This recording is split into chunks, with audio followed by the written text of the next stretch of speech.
Thank you, Professor. And since you heard a lot about my background in insurance, and one thing that we in insurance keep worrying about is whenever we get presented, people say, please don't sell me an insurance policy. And I promise not to do that today. It's honestly a huge privilege for me to be here today in front of 400 of the best and brightest in this country. And I take this opportunity to thank the Institute for giving this opportunity to me. About a couple of weeks back, the Institute got in touch with me and asked me whether I could take this session. At that time, I was holidaying. We were with family in Europe, enjoying ourselves. And you know how it is in holidays, right? The mood is light, the spirit is high, and there's no care in the world. I think the weakness of that moment, I agreed. And then when I came back to Bombay last week, and you also know what happens after a holiday, lots of work gets piled up. And I realized that I had to prepare for this session, and this is something that I've never done before. Talk to some of the best in the country, 400 of you, in my alma mater. So it wasn't an easy task to decide on what to talk about. So I started doing what I thought anyone would do, which is draw inspiration from our predecessors. So I tried to recollect what our chief guest had said 24 years back. And, I don't know, really, if you can visualize an occasion like this, it was an important occasion as well that time. But believe you me, I couldn't remember anything that the chief guest said that day. So in a sense, that gave me a lot of hope. Because whatever I say today, at a level I won't, even if I mess up the speech, it won't really matter to you. So that wasn't a source of inspiration. So then I did what most of you do whenever you're given a task. I Googled. And the search result gave me 4 million results. And I had my other work to do, so that wasn't obviously a source which I could use. So then I did what I thought was most sensible. I went around asking people. I asked Rakesh, who had first invited me in the first place. I asked some of my colleagues. I asked my friends. And the common refrain that I got was, why don't we just talk about your journey, your experience, your learning? So that's what I'll try to do and hope that it will be of some use to you. And 20 years later, when one of you come here to do the same thing that I'm doing right now, hopefully you'll remember one or two of the points that I make today. So, let me go back to 1992 when I joined. The campus was very different. It was less green. It was not as beautiful. But lots of things were very similar. As I said, I don't remember the chief guest lecture. But one thing that I distinctly remember vividly, it's like something that happened yesterday, was the first lecture that was taken by a professor who's no longer with us, as I understand, Professor Vijay Sarathi. The course that he was teaching was Marketing Management 1. And the book that he was using was Kotler. I don't know if you guys still use it, but that's what he was using. And one thing that he kept saying in the class, which still rings in my head, he said, class, remember one thing, customer is king. And he said it in a very sing-song way. He had his own style of saying it, and he said it many times. We were engineers, like 90% of you, I was an engineer, and most of us were engineers. We were used to our equations, our formulas, our numbers. We didn't really understand or appreciate what he was trying to tell us. And I'm almost ashamed to say this today, but we were kind of making fun of this statement, customer is king. Okay, yeah, so what? Customer is king. Well, let me tell you, today, after 22 years of working, if there's one thing that I really believe in, I truly understand, is the fact that the customer is indeed the king. We have a process in ICICI Lombard. Every month, I meet, whoever joined the company during that month. I spend about a couple of hours just taking them through the organization, talking about our vision, our purpose. And I spent some time, talking about, some of the key expectations that I have from, our new joinees. And if there's one message I try to drill into them, is that the customer is indeed the king. Why am I sharing this with you? Not to tell you that the customer is king, but to tell you that one of the realizations that I've had after my journey of 22 years of working in ICICI Group is that there is a lot of wisdom, lot of knowledge in our teachers, in our textbooks, which when we were here, when I was here 24 years back, I didn't really understand, I didn't appreciate. And I hope when you're getting into the classrooms, you'll keep that in mind, because till you actually experience corporate life outside, you'll not understand the value of what is being taught to you. So don't look at the education that is being provided as just a way of getting marks. I'm sure that will be primary for all of you, was for us. But equally, try to understand and believe that there is a lot of value in what is being provided to you. I've been fortunate to work with some real doyens in the financial services space. One of the things that I've seen with all of them, a common factor is a deep earning to keep on learning. Each of these guys had a very open and a very learning mind. They were curious. And my first request or advice, if you can call it that, to you, was not only to respect the knowledge that is being provided here, see if you can build a learning mindset, because that will help you grow in life. That's something that I want to leave with you.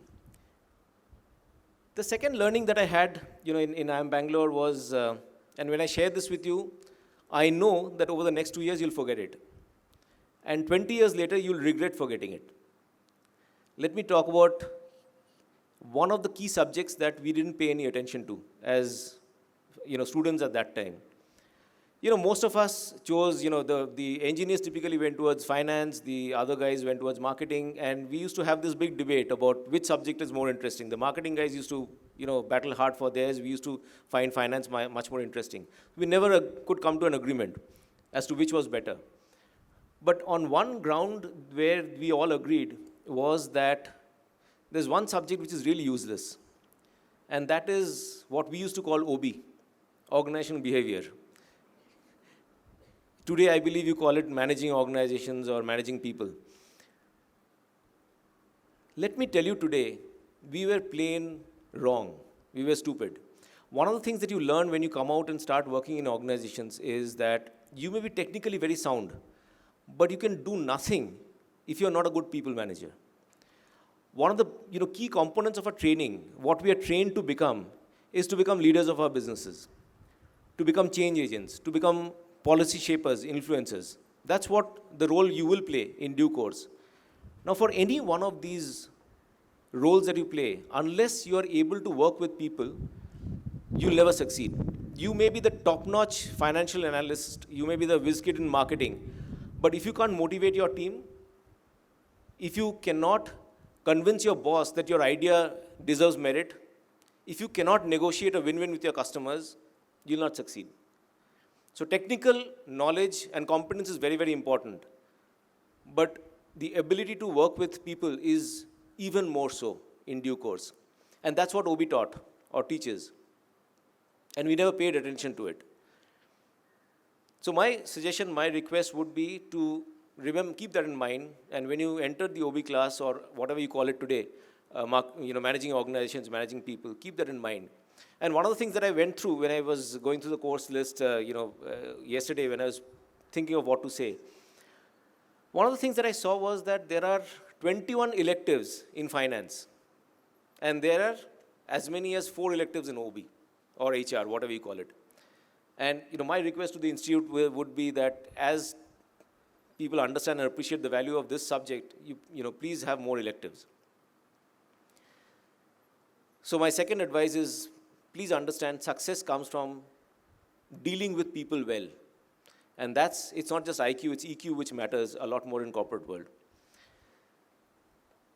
My third learning here in IIM Bangalore was not in the classroom. It was actually outside classroom. One of the things that we were to do, and I'm sure you will also do, is that a lot of our coursework was done outside classes. Working on case studies together, doing team assignments, projects, joint study groups. Our entire endeavor at that point in time was to focus on the outcome, get an A, right? Beat the other guy. That was all we focused on. How do I get an A and do better than others? That was, of course, important. But what I now understand is that what was even more important was the process or the journey of doing that project work together. In an organization, you will never be an island. You will have to get work done with people. You'll have to work with people. One of the key skills that we look for, or key aspects that we look for when we promote people, is teamwork.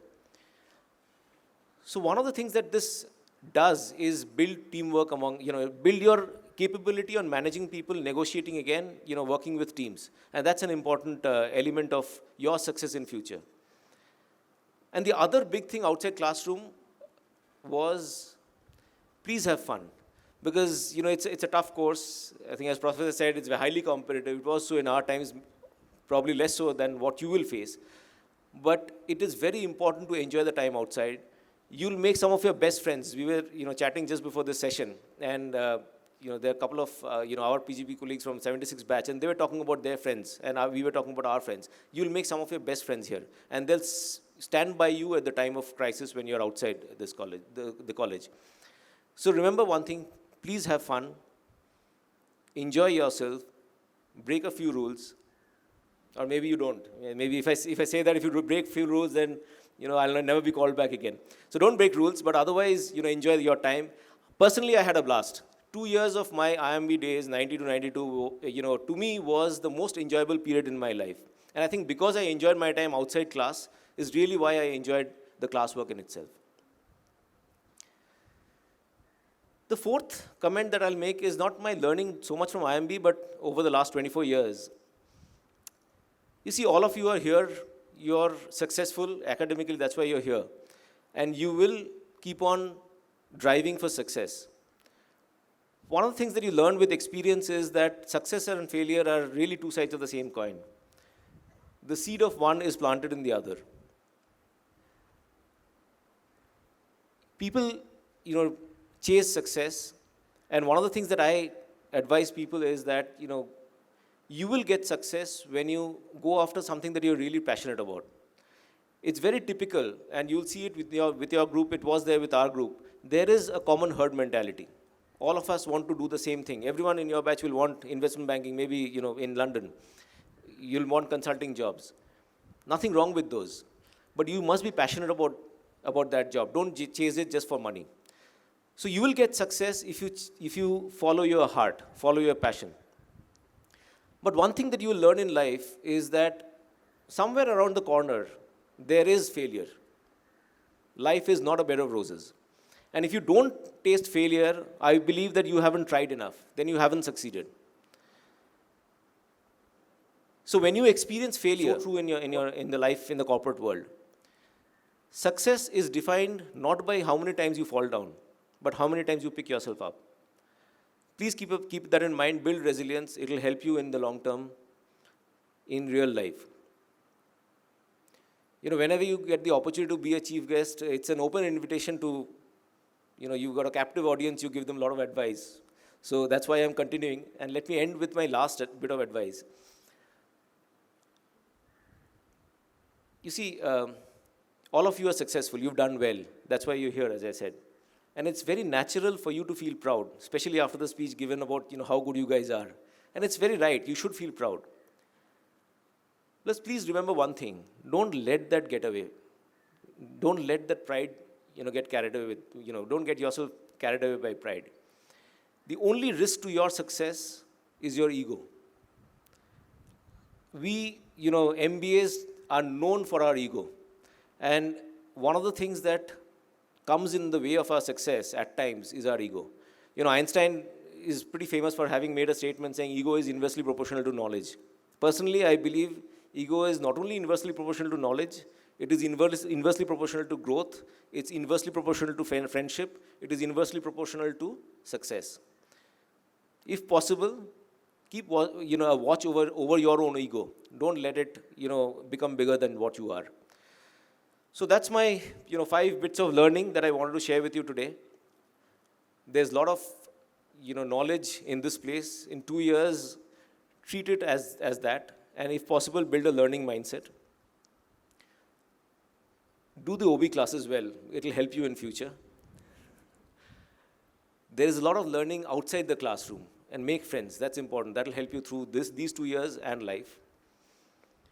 Success and failure are two sides of the same coin, so learn to be resilient. Handle failure. And lastly, manage your ego. That's the biggest risk factor for your success. So with that, I'll end my talk, and let me wish you all the best and really compliment all of you, congratulate you, and I see parents behind for being here today. I know how tough it was in our times, and I know it's become even tougher today. So congratulations again.